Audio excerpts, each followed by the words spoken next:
Nossa missão hoje é falar sobre missões, né? Para mim a princípio pensei que era um pouco difícil, né? Porque a gente costuma falar sobre outros temas, mas na verdade foi muito bom poder estudar, né, esse tema missões.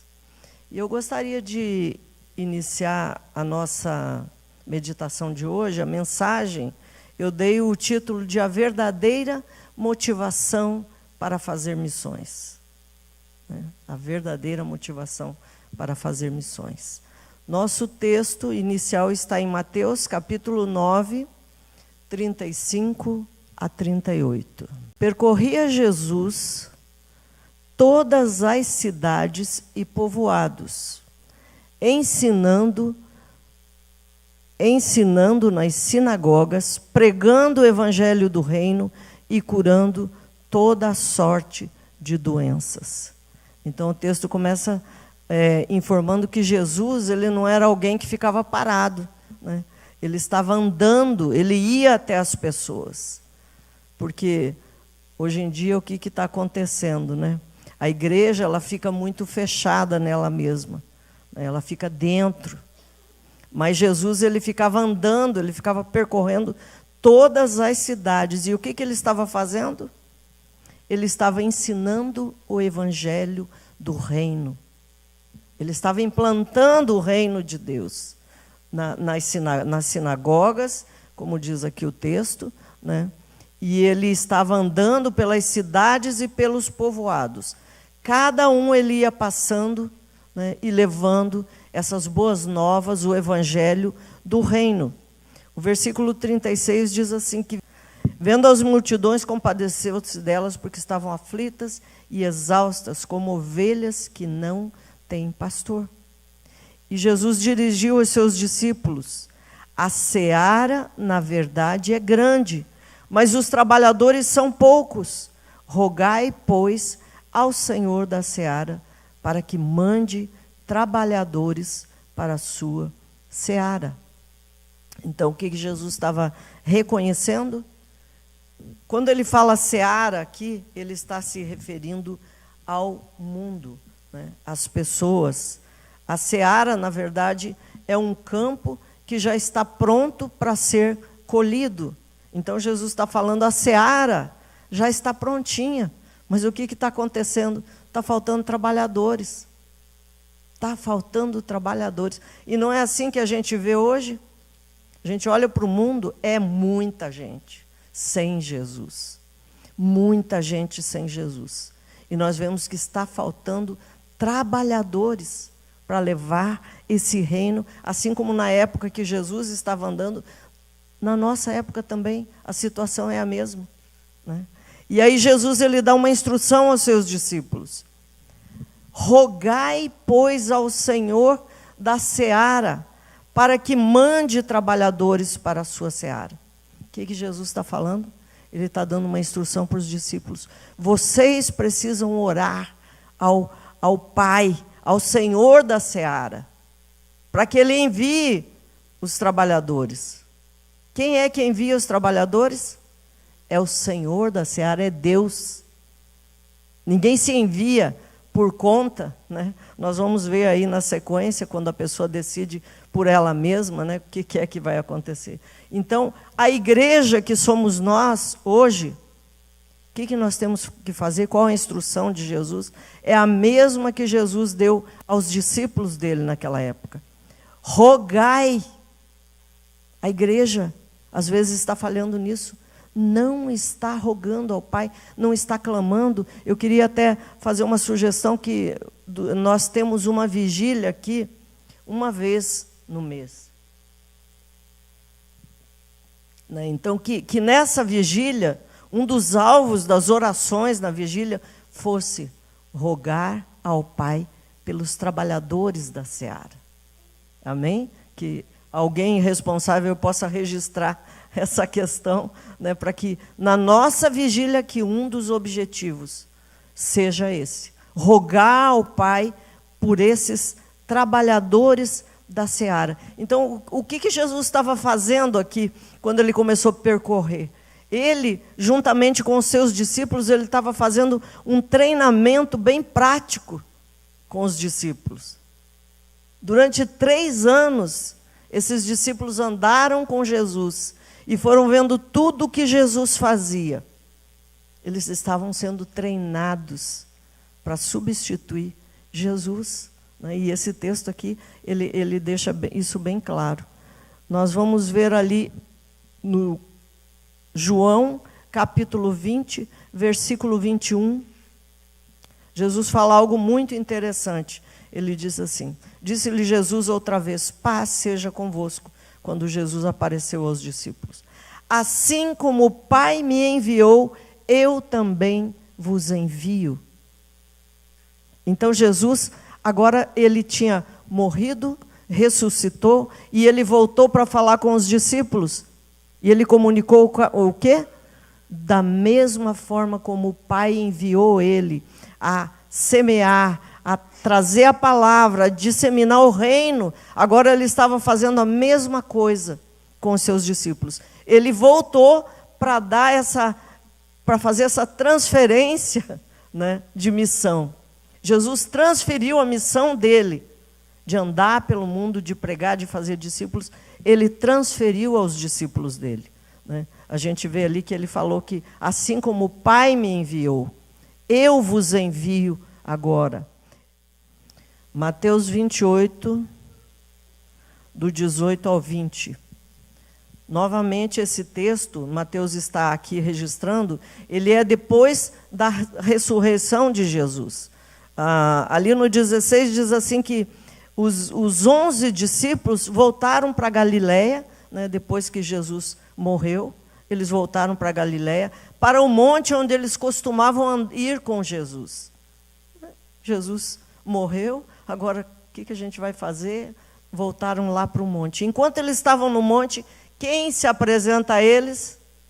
O próprio Jesus. Havia ressuscitado e ele veio novamente para falar com os seus discípulos. Durante 3 anos ele treinou os discípulos, como nós vimos aqui. Ele fez um treinamento, né, com esses discípulos. E agora ele volta para fazer essa transferência da missão. E ele diz assim, o texto fala assim, aproximando Jesus, falou-lhes dizendo, toda autoridade me foi dada no céu e na terra. Então o que Jesus disse aos discípulos? Assim como o Pai me deu essa autoridade, que tanto no céu como na terra, agora eu estou dando essa autoridade para vocês, eu estou transferindo essa missão para vocês. E vocês agora vão ser aqueles que vão espalhar o reino de Deus, levar as boas novas. E ele fala assim, ide, portanto, fazei discípulos de todas as nações, batizando-os em nome do Pai, do Filho e do Espírito Santo. Aqui a nossa tradução em português usa a palavra ide, né, que é um imperativo. Mas se você vê no grego, ele fala indo. Né, o original do grego, esse termo é indo. Quer dizer, enquanto você está andando, por onde você for, você vai fazendo discípulos. E nós aqui, hoje, a igreja, nós cristãos, qual é a nossa missão? Nós que somos cristãos. À medida que nós vamos andando, nós vamos espalhando o evangelho do reino. Não é verdade? Nós, muitas vezes, não temos aquele chamado para fora, mas todos nós temos a missão de levar o reino, de falar de Jesus no nosso trabalho, com aquelas pessoas que, às vezes, eu não vou ter acesso, nem o pastor João, nem outros pastores e outros irmãos, a mesma pessoa que só você vai ter acesso. A pessoa na casa de quem você trabalha, um amigo teu, só você tem acesso. Então, qual é a tua missão? Levar a palavra para aquelas pessoas, né? Porque só você tem aquele alcance ali. Imagina esse mundo todo, quantos milhões de pessoas estão aí sem Jesus. E aí a gente está aqui bem confortável na igreja e pensa assim, ô Senhor, pode voltar, pode me levar, como eu mesmo já falei algumas vezes, estou pronta, posso ir, Senhor, fui, né? Então, a gente, às vezes, é egoísta, a gente não pensa naquelas pessoas que ainda não tiveram acesso à palavra, que eles precisam conhecer Jesus, eles precisam ser informados dessa salvação. E a gente fica no nosso mundinho, no nosso conforto, no nosso egoísmo, né? E nós não falamos para as pessoas. Às vezes a pessoa, nossa, mas você é crente, aí por acaso a pessoa descobriu, né? Eu não imaginava que você era crente, que você era evangélico, né? Então imagina que tipo de missão que eu estou fazendo, né? Eu me fechei como igreja, nós somos a igreja, mas eu estou fechado, eu não estou levando esse evangelho a ninguém. Então Jesus, ele veio ali e disse: ide, fazei discípulos de todas as nações, batizando-os em nome do Pai, do Filho e do Espírito Santo. Primeira ordem que Jesus deu: vocês vão e façam discípulos. Agora a questão é, nós estamos fazendo discípulos para nós mesmos? Não. Nós estamos fazendo discípulos para Jesus. Eu já ouvi, os meus discípulos. Nós não temos discípulos aqui, os discípulos são de Jesus. Não é verdade? A gente só está aqui, né, seguindo a ordem de Jesus, fazendo os discípulos para Jesus, eles são de Jesus. E aí Jesus fala que além da gente fazer os discípulos, a gente precisa batizar esses discípulos.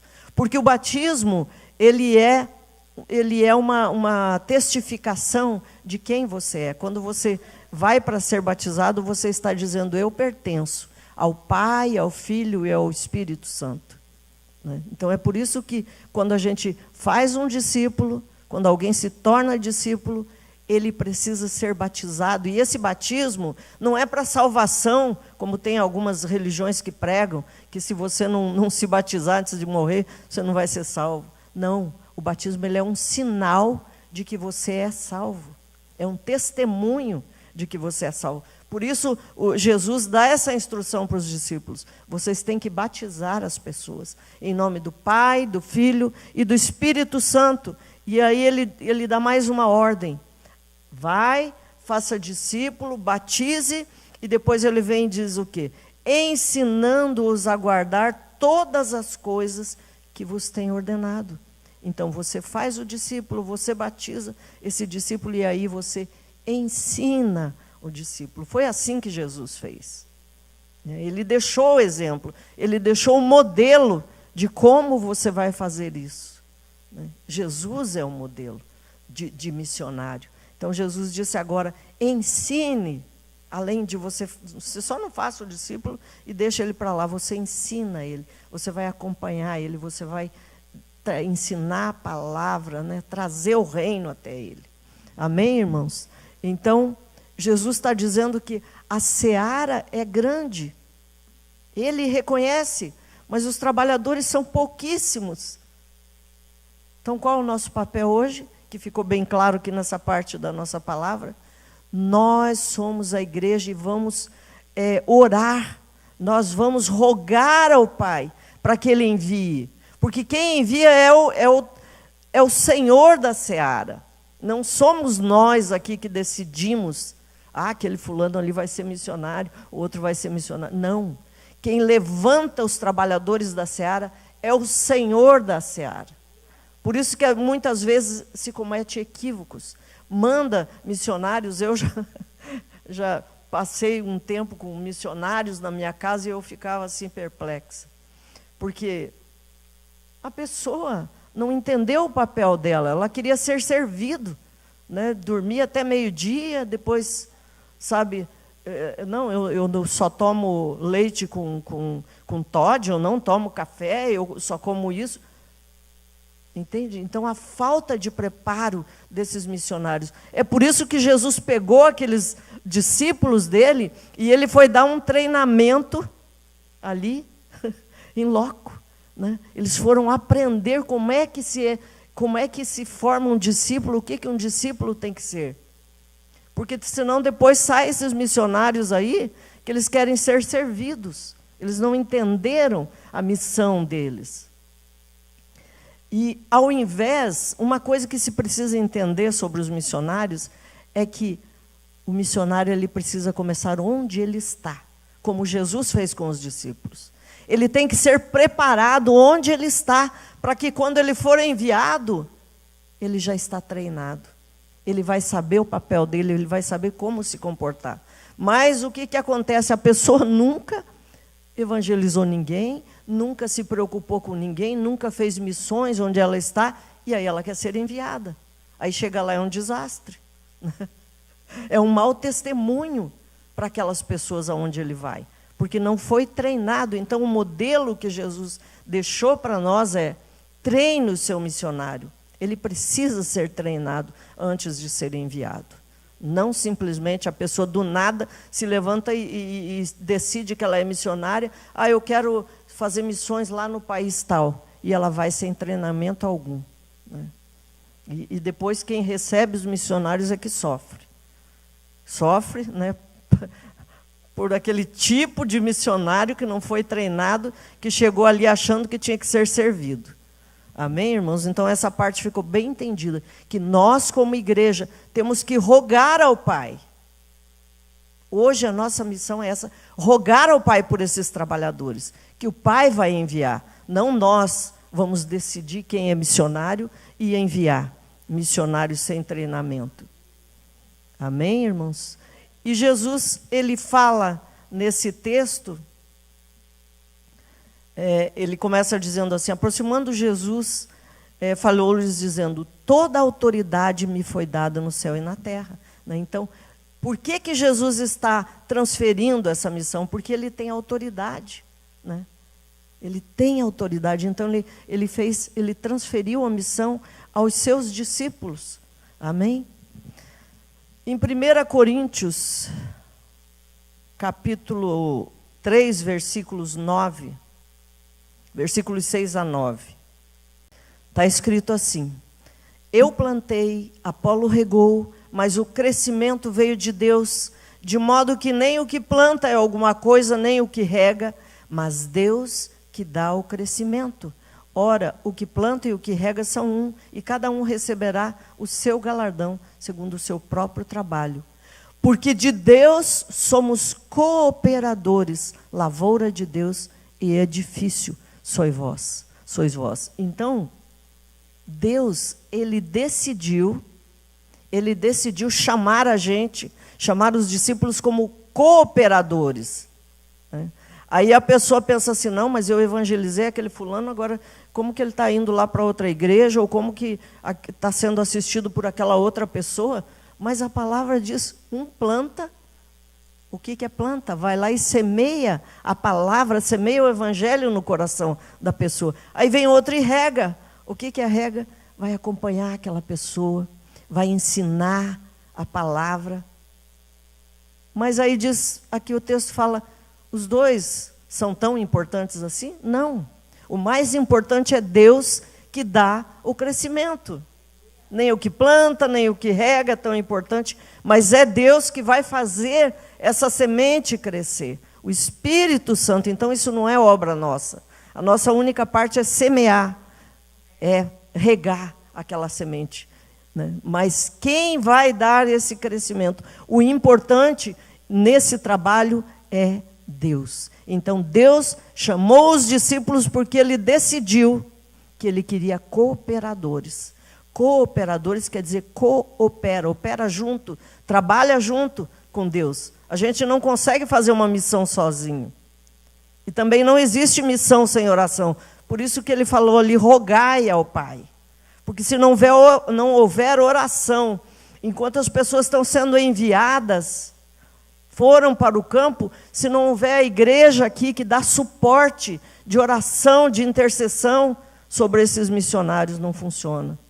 Tem que dar suporte espiritual e o suporte material para essas pessoas, porque eles se dispuseram, eles foram enviados. Então a igreja aqui, ela dá esse suporte. Deus chama isso, nós somos os cooperadores de Deus nessa missão.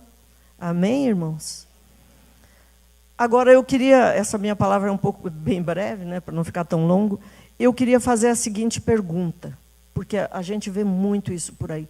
Qual é a motivação? Aliás, esse é o tema da nossa mensagem hoje. A verdadeira motivação para fazer missão. Então, nós temos que nos perguntar qual é a motivação que você está tendo para fazer missão. Aí a gente pensa, mas tem que ter motivação? Simplesmente eu tenho que obedecer. Mas olha que interessante. Filipenses capítulo 1, versículos 15 a 18. Aqui Paulo, ele está escrevendo uma carta aos Filipenses, ele está relatando esse texto, ele está relatando que ele estava preso, né?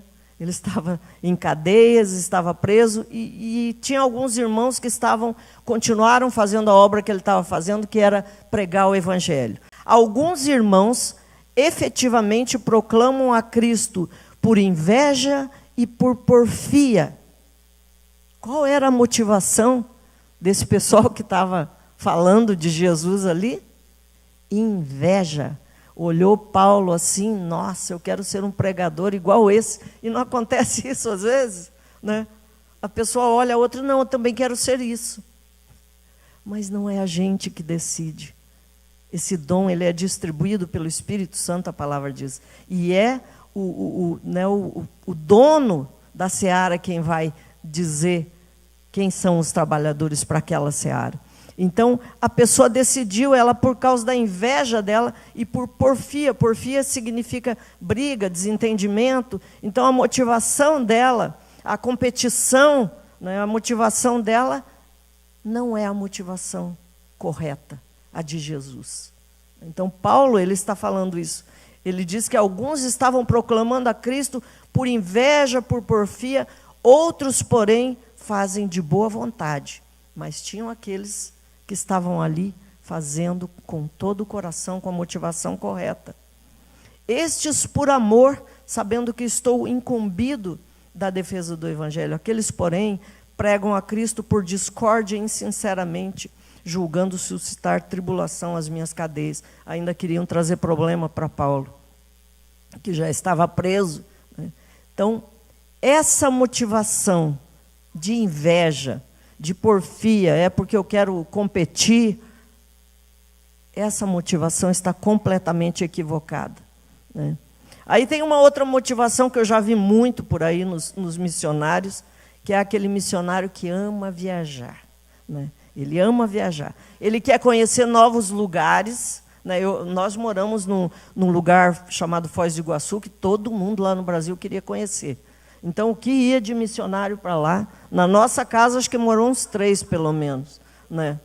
Porque a motivação, né? Não estou julgando os irmãos, mas daí você via as atitudes, você via o resultado.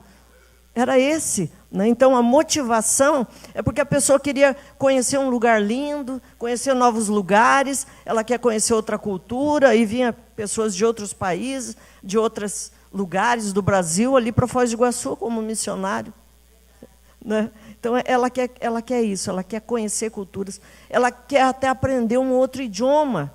Então, ela decide ser um missionário, né? Porque aí vai se enquadrar com todos os desejos dela. E é esse tipo de missionário que é um estrago lá no campo, né? Ele vai fazer um estrago, ele vai trazer problemas para aquelas pessoas aonde ele decidiu ser missionário, né? Agora, essas pessoas, esses missionários que têm essa motivação, tem uma consequência, tem um resultado. Eu quero ver Mateus 7, versículos 21 a 23. Está escrito assim: nem todo o que me diz Senhor, Senhor, entrará no reino dos céus, mas aquele que faz a vontade de meu Pai que está nos céus. Muitos naquele dia hão de dizer: Senhor, Senhor, porventura não temos nós profetizado em teu nome? Não temos nós expelido os demônios? Em teu nome não fizemos milagres? Então, esses discípulos, né, esses missionários que decidiram ser missionários por essas razões, por essas motivações, eles vão ouvir isso aqui, ó. Eles vão ouvir isso. Ué, Jesus, mas a gente foi missionário lá na África, na Índia, não sei mais onde, né? Mas qual era a motivação? E nós não temos condições de conhecer as motivações, mas Deus sabe exatamente a motivação de cada um.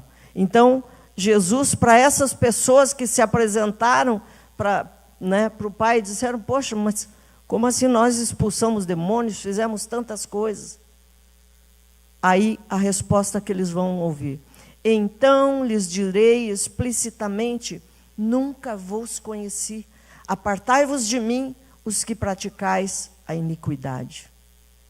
Então, fazer a obra de Deus sem a motivação correta, vai ouvir isso aqui no final, porque Deus conhece o coração de cada um, né? Então, aquelas pessoas que querem ser missionários, cheguem diante de Deus e falem, Senhor, eu sou um desses trabalhadores que o Senhor está levantando, eu preciso fazer a vontade do Pai. Esse texto aqui está dizendo que nem todo mundo entrará no reino, mas aquele que faz a vontade do Pai. Então, antes de eu me lançar numa missão, eu tenho que saber o quê? A vontade do Pai. Ele já tem o propósito, tudo determinado para mim. Ele já escreveu a meu respeito, como diz o Salmo 139. Então, nós precisamos conhecer a vontade do Pai para não sair fazendo aquilo que... né, as coisas básicas, nós aqui, é claro que cada um de nós aqui precisa falar de Jesus, o seu amigo, isso é básico. Eu não preciso orar para saber se é da vontade de Deus, eu falar de Jesus para o meu amigo, eu orar, pregar para o meu amigo, isso eu não preciso, isso é o básico que um cristão tem que fazer. Agora, quando eu vou me lançar a uma missão, né, a um propósito, eu preciso saber a vontade do Pai. Isso é básico para o cristão. Ele precisar de saber essa vontade, ele tem que saber essa vontade.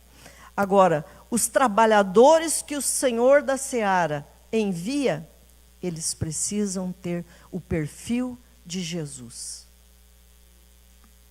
Porque é o Pai que levantou, né? Nós lemos o texto lá.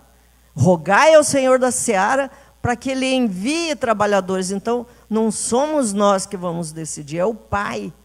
E agora, esses trabalhadores que o Pai vai enviar, que vai levantar para mandar para as searas, eles vão ter o perfil de Jesus. E qual é o perfil de Jesus? A motivação correta. Jesus, o perfil de Jesus... nós lemos lá naquele primeiro texto que Jesus ele olhou para as multidões e ele teve compaixão daquelas multidões. Né? Então, a motivação de Jesus para trazer o reino ali era o amor, a compaixão. Não é porque eu quero aprender um novo idioma, que eu quero conhecer um novo lugar, que eu quero conhecer uma nova cultura, viajar o mundo. Não. A motivação tem que ser a compaixão e o amor. A mesma motivação de Jesus. Se a motivação não for essa, vai ouvir o que está escrito aqui no capítulo 7 de Mateus. Não vos conheço. Apartai-vos de mim. Você fez tudo em função de você mesmo, da tua própria vontade. Isso é muito sério, irmãos. A gente precisa parar para pensar. 1 Coríntios 13, ele fala assim, Paulo falando aos Coríntios, ele diz, eu vou apresentar para vocês um caminho sobre modo excelente. Quem é o caminho?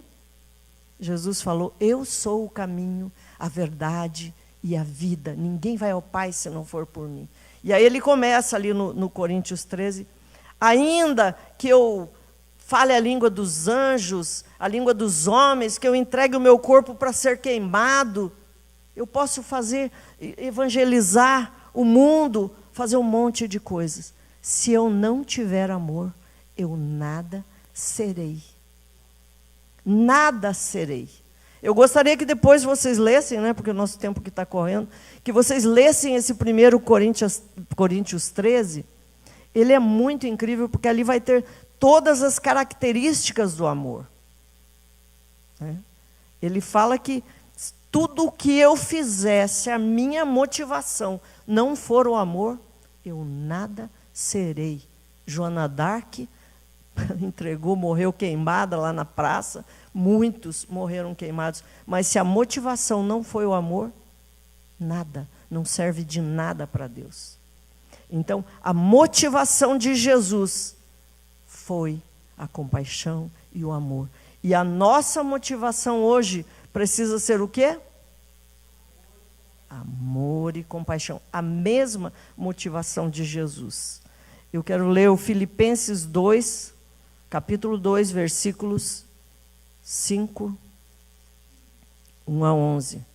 Tende em vós o mesmo sentimento que houve em Cristo Jesus. Não é isso que nós precisamos ter, né? O mesmo perfil de Jesus. Tende em vós o mesmo sentimento que houve em Cristo Jesus. Pois ele, subsistindo em forma de Deus, ele era Deus. Estava lá em cima. Ele estava no mais alto escalão. Ele era Deus. Não julgou como usurpação o ser igual a Deus. Antes, a si mesmo se esvaziou, assumindo a forma de servo, tornando-se em semelhança de homens e reconhecido em figura humana. A si mesmo se humilhou, tornando-se obediente até a morte e morte de cruz. Hebreus 5,8 fala assim que Jesus, como filho, como Jesus que esteve aqui na terra quando se fez homem, ele teve que aprender a obedecer. E aprendeu a obedecer o quê? A vontade do Pai. O tempo todo ele dizia, a minha comida consiste em fazer a vontade do Pai. Então, se o próprio Jesus, ele nos deixou esse exemplo, ele se esvaziou, ele veio aqui, deixou a condição dele de Deus para nos salvar, para obedecer o Pai. A si mesmo se humilhou, tornando-se obediente até a morte, e morte de cruz. Agora, também a gente vê um problema acontecendo, que as pessoas, elas querem ser reconhecidas, elas querem ser exaltadas, não, poxa, fui lá naquela igreja, nem mencionaram que eu sou missionário tal, que eu andei isso, ninguém falou nada, ninguém reconheceu, né? Mas olha só, pelo que também Deus o exaltou sobremaneira, e lhe deu o nome que está acima de todo nome. Então, quem é que vai exaltar o seu servo? É o Pai, é Deus. Eu não preciso exigir reconhecimento e esperar o reconhecimento, né? Porque à medida a palavra diz, quando você se humilha, você é exaltado. Quando você se exalta, você é humilhado, né? E Jesus falou, aprendei de mim, que sou manso e humilde de coração. O dia que eu descobri esse texto, eu descobri que eu não era nem manso, muito menos humilde, né? E essa grande lição Jesus quer trazer para a gente. O discípulo, o missionário, ele tem que ter essa característica de Jesus, mansidão e humildade. Amém, irmãos? E aí diz assim, para que ao nome de Jesus se dobre todo o joelho nos céus e na terra e debaixo da terra, e toda língua confesse que Jesus Cristo é o Senhor, para a glória de Deus Pai. Amém? Então, tudo que nós fizermos, Colossenses fala que tudo que você fizer, faça como para Deus e não para homens. Porque o problema é esse. Às vezes a gente quer ser reconhecido, quer ser exaltado. E se eu for reconhecido e exaltado, eu já ganhei o meu prêmio aqui na terra. Quando eu chegar lá em cima, está zerado. Não tem nada para mim. Eu estou preferindo que ninguém me reconheça, porque eu estou construindo um memorial diante de Deus. E Deus vai reconhecer. Amém, irmãos? Deus vai reconhecer. Então eu quero terminar essa palavra. Queria que a igreja ficasse em pé. E isso é muito sério. A gente precisa ter a consciência de que tudo que nós estamos fazendo é para o Senhor. Se nós estamos evangelizando as pessoas, cuidando das pessoas, não é para o pastor, não é para a igreja fulana, é para o reino de Deus. Isso tem que estar bem claro para nós. E nós não precisamos receber nenhum elogio, nenhuma recompensa, nenhum reconhecimento, né? Lá no Colossenses ele diz assim que é Deus quem vai trazer essa recompensa para nós, é Deus quem vai nos exaltar, é Ele, no tempo dEle, da forma dEle. Amém, irmãos? Que Deus abençoe, vamos orar. Pai, eu quero agradecer aqui, ó Pai, por essa palavra que veio do Teu coração, Senhor, e que a gente possa entender que nós somos missionários Teus aonde nós estamos, que nem todos nós seremos enviados, mas onde nós estamos, nós somos Teus discípulos, os missionários que vão expandir o Teu reino aqui na terra, Senhor. E que isso não é para a nossa glória, é para a glória do Pai, como disse Jesus. Louvamos o Teu nome, Senhor, e pedimos que a Tua igreja, Senhor, ela entenda que ela precisa rogar ao Pai. E agora, nesse momento, junto com a igreja, nós rogamos ao Pai, para que envie mais trabalhadores para essa seara, para a Tua seara, Senhor. Envia trabalhadores que amem aquilo que o Senhor colocou na mão deles, que tenha compaixão dos irmãos, das almas, que faça isso por amor e não por outra motivação. Nós agradecemos, Senhor, pela Tua graça e misericórdia nesse dia. Em nome de Jesus. Amém.